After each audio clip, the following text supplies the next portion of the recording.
गणेशाय नमः। गणाधिपं नमस्कृत्यं पितामहं वैष्णोरुद्रं श्रियं देवी वंदे भक्त्या सरस्वतीं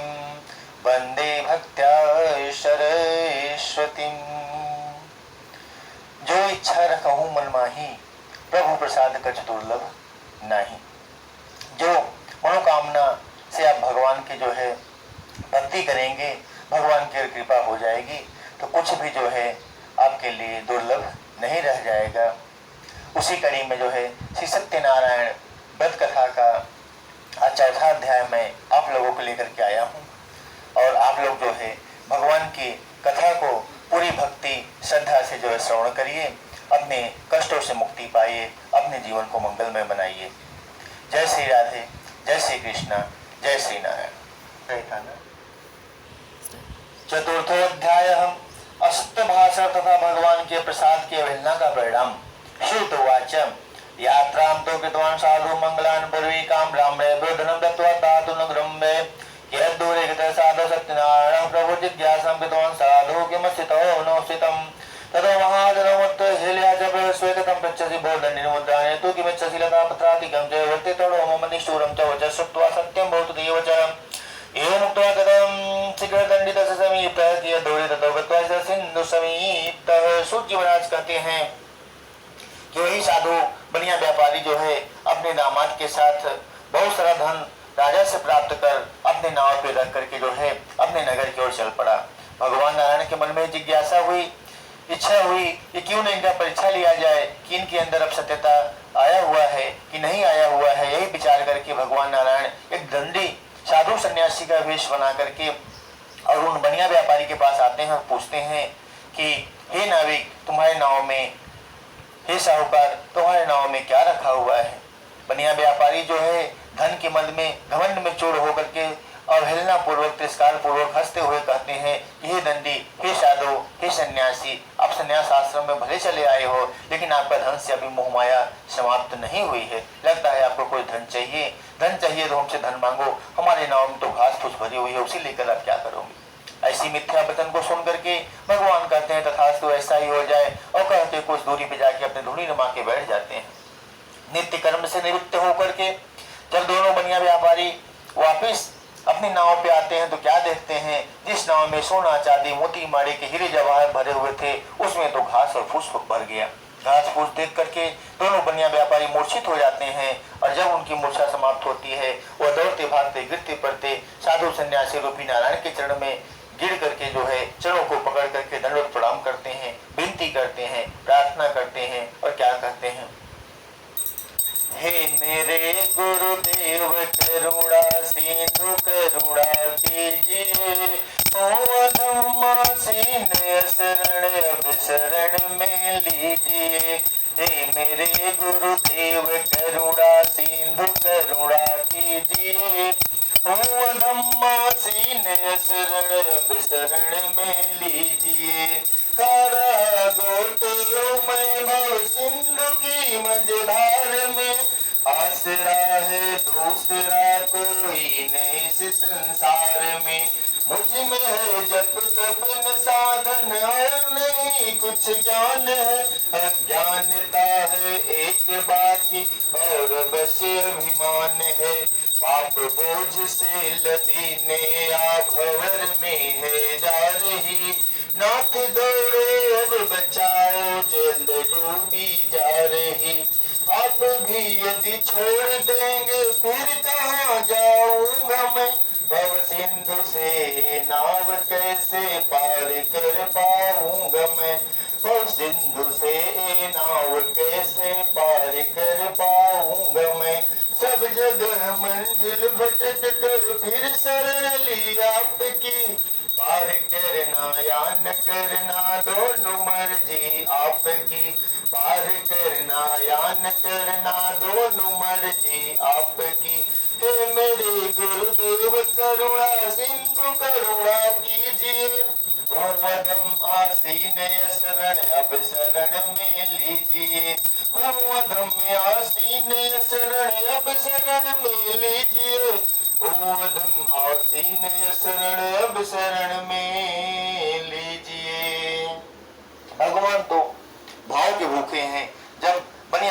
इस प्रकार भाव से भगवान को पुकारते हैं, भगवान का प्रार्थना करते हैं, भगवान प्रसन्न होते हैं, कहते हैं मांग तुझे क्या चाहिए। बनिया व्यापारी भगवान को नहीं पहचान पाते हैं, क्योंकि बड़े बड़े ऋषि मुनि, यहाँ तक कि जो है ब्रह्मा जी भी, शंकर जी भी भगवान की माया को, लीलाओं को नहीं जान पाते हैं। तो साधारण मनुष्य जो है भगवान को कैसे पहचान पाएंगे, जान पाएंगे। वो बनिया व्यापारी जो है समझता है कि कोई सिद्ध महात्मा है, संत है, कहता है कि हे प्रभु हम बनिया हैं, हमारा जीवन ही धन है, अगर हमारे धन को आप नहीं देंगे तो हमारा जीवन तो ऐसे ही नष्ट हो जाएगा, खत्म हो जाएगा, इसलिए कृपा करके हमारे धन को आप वापस करिए, हम जीवन पर्यंत आपका जो है ऐसे ही भजन पूजन कीर्तन करते रहेंगे। भगवान कहते जाओ तुम्हारा कल्याण हो। ऐसा कह करके भगवान जब अंतर ध्यान हो गए, उन बनिया व्यापारी को पूर्ण विश्वास हो गया कि यह तो साक्षात नारायण थे, दूसरा कोई नहीं था। लेकिन अब पछताए क्या होते, जब चिड़िया चुग गई खेत, जब भगवान नारायण चले गए तो अब क्या हो सकता है।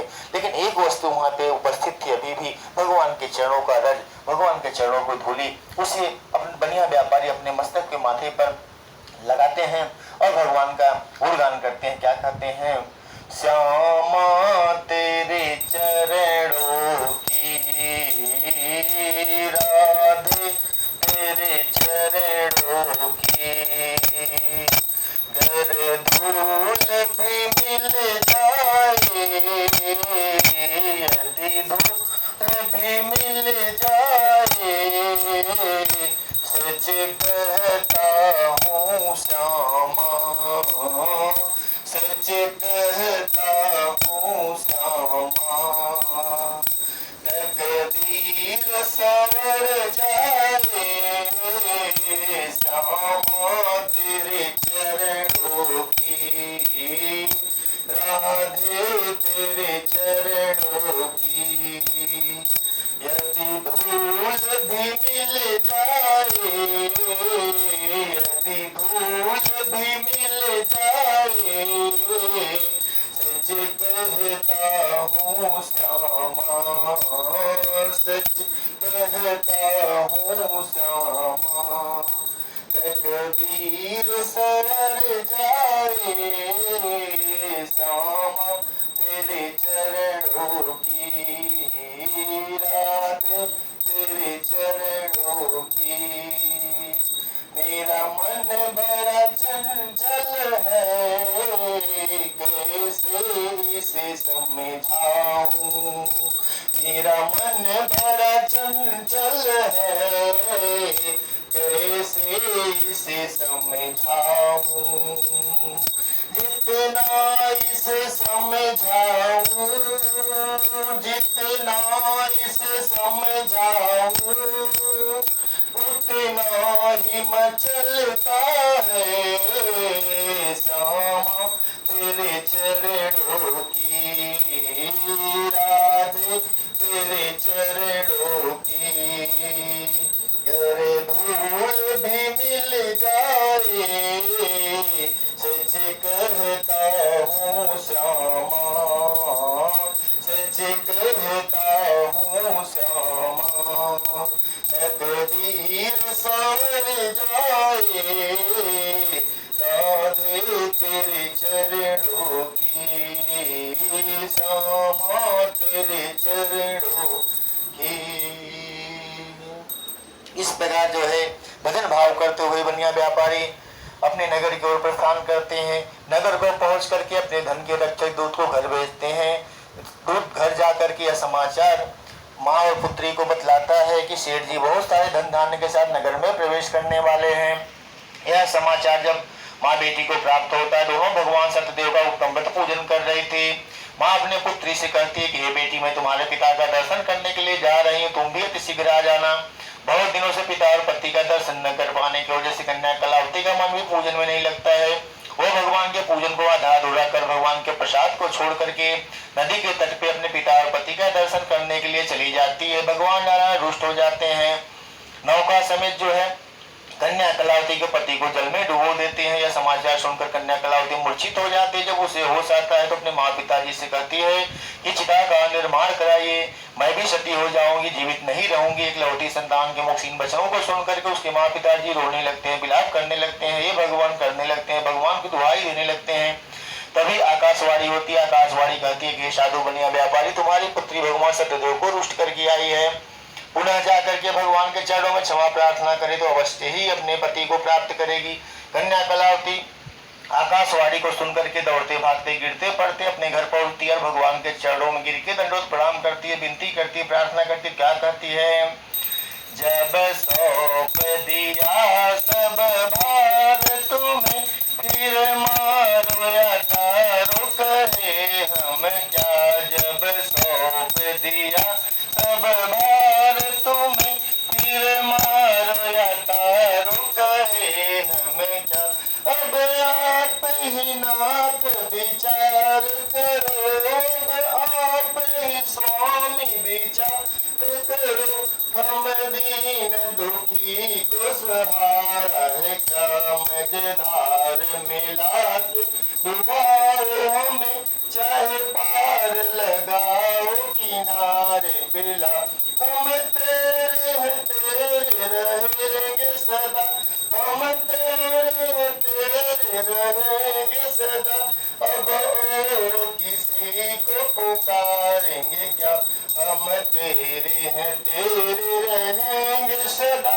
अब और किसी को निहारेंगे क्या, अब और किसी को पुकारेंगे क्या, अब और किसी को निहारेंगे क्या। देखिए, जब संकट आता है तो व्यक्ति उसी को निहारता है, उसी को पुकारता है जहाँ उसे पूर्ण विश्वास होता है कि यहाँ जाने से, इनके पास जाने से हमें सहायता मिलेगी, मदद मिलेगी। लेकिन कन्या कलावती के ऊपर आज ऐसा विपत्ति आ गया, दुख आ गया है, कष्ट आ गया है कि भगवान नारायण के सिवा उसके कष्ट को कोई दूर करने वाला तीनों लोकों में नहीं है। कन्या कलावती इस प्रकार विनती कर, प्रार्थना कर, भगवान के प्रसाद को ग्रहण कर वापिस नदी के तट पर जाती है।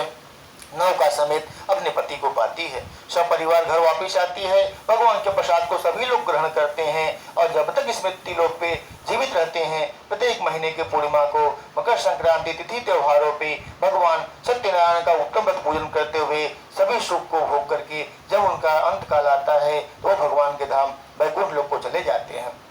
यदि श्री स्कंद पुराणे रेवा खंडे श्री सत्यनारायण व्रत कथायाम चतुर्थो अध्याय। प्रेम से बोलो श्री सत्यनारायण शालिग्राम महाराज की जय, सच्चे दरबार की जय, भक्त भगवान की जय, सभी देवी देवताओं की जय। खंडे श्री सत्यनारायण व्रत कथायाम चतुर्थोध्याय। इस प्रकार स्कंद पुराण के अंदर रेवा खंड में श्री सत्यनारायण व्रत का चौथा अध्याय संपूर्ण हुआ।